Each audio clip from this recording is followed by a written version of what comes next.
Justement, à propos des travaux de cette commission mixte, nous recevons le ministre en charge des Affaires étrangères, Mme Olivia Rwamba.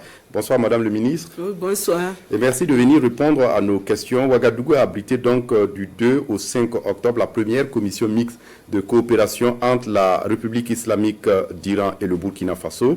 Qu'est-ce qui a pu motiver le Burkina Faso à relancer sa coopération avec la République islamique? Merci bien à la RTV pour cette tribune qui m'est offerte, justement pour faire le point de la commission mixte de coopération que nous avons eue 4 jours durant avec la partie iranienne.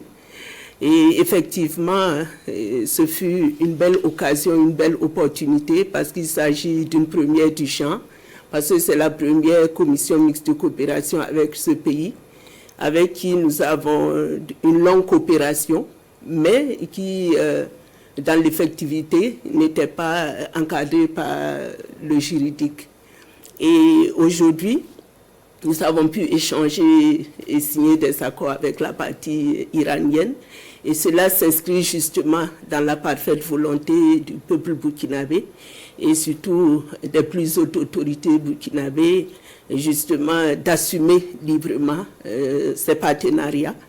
Et aussi, cela s'inscrit dans le cadre de la diversification des partenaires que les plus hautes autorités ont pu imprimer comme ligne de conduite.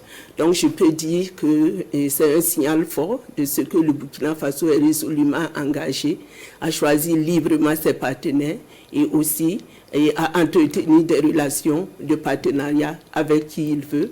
Et aussi que cela s'inscrit dans la dynamique de diversification des partenaires. Oui, vous l'avez dit, des accords ont été signés, mais est-ce qu'on peut avoir les plus importants? Oui, bien évidemment, il y a eu 8 accords qui ont été signés et au nombre de ces accords figure celui dans le domaine de l'environnement et dans le domaine aussi de la coopération sanitaire, notamment le volet pharmaceutique. Et pour cet aspect-là, je veux souligner que l'Iran entend faire du Burkina Faso un pôle pour la production de produits pharmaceutiques et qui va desservir justement toute la sous-région ouest africaine. Et c'est un aspect vraiment qu'il faut saluer. Et il y a l'aspect qui porte sur la protection sociale, il y a l'enseignement supérieur, il y a l'éducation, qui sont autant d'aspects pour lesquels nous avons pu signer des accords et qui s'inscrivent en droite ligne avec le plan d'action pour la stabilisation et le développement du Burkina Faso. Et après cette phase de signature, quelle sera la suite? Quand est-ce que les citoyens des deux pays pourront constater que cette coopération fait tâche dans leur vie et dans leurs activités? Bien évidemment que la suite sera la mise en œuvre de ces accords et à travers justement un cadre exécutoire concret. Et pour ce faire, la partie iranienne, même dans 2 semaines, entend envoyer des experts dans le domaine de la formation professionnelle pour commencer justement à s'entretenir avec les acteurs du côté burkinabé pour vraiment mettre en œuvre cet aspect les concernant. Et au-delà, dans le cadre justement de la formation dans le domaine pharmaceutique, l'Iran entend recevoir près de 3000 Burkinabés pour être formés sur place en Iran dans ce secteur-là. Et ces formateurs-là se constitueraient des relais pour justement former le personnel qui doit travailler dans ce secteur-là.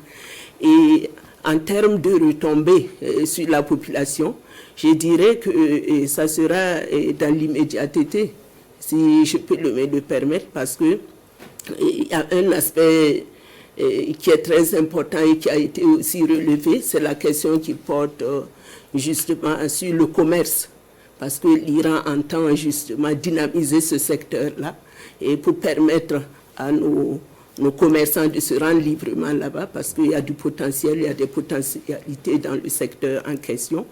Et dans le domaine aérien aussi, nous avons souhaité qu'une ligne aérienne puisse être en tout cas rétablie entre la partie iranienne et le Burkina pour permettre justement à ce que l'axe Ouagadougou puisse être dynamisé et faciliter justement la tâche aux différents acteurs qui font dans le domaine commercial. Oui, mais au-delà de la République islamique d'Iran, le Burkina Faso a lancé dans une dynamique de coopération avec de nouveaux partenaires. Est-ce qu'il y a des éléments qui permettent de dire que le pays a eu raison d'adopter cette nouvelle politique diplomatique? Bien évidemment. Prenons par exemple le secteur de la défense et de la sécurité. Et vous avez entendu le discours que le ministre d'État en charge de la fonction publique a pu livrer au niveau des Nations Unies, le message du président de la transition, qui fait état de comment nous souffrons, ou du moins nous avons souffert pour disposer de matériel militaire. Ne serait-ce que sur ce plan, vous voyez que sur le terrain, nos forces de défense et de sécurité disposent maintenant de matériel militaire conséquent pour contrer l'hydre terroriste. Et tout cela, en tout cas, constitue des retombées de cette diversification du partenariat que nous avons pu entreprendre avec des pays phares comme la Chine, comme la Russie et comme l'Iran. Donc c'est pour vous dire que c'est des secteurs vitaux qui ont été dynamisés. Et quand nous partons même au-delà, ça permet aux Burkinabés de dissiper une certaine frustration sur le terrain international. On n'est plus frileux comme avant. Donc c'est une affirmation de notre souveraineté.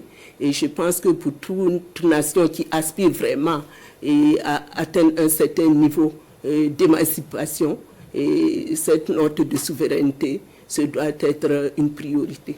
Oui, pour terminer aujourd'hui, quels sont les rapports avec les partenaires avec lesquels il y a eu des accords?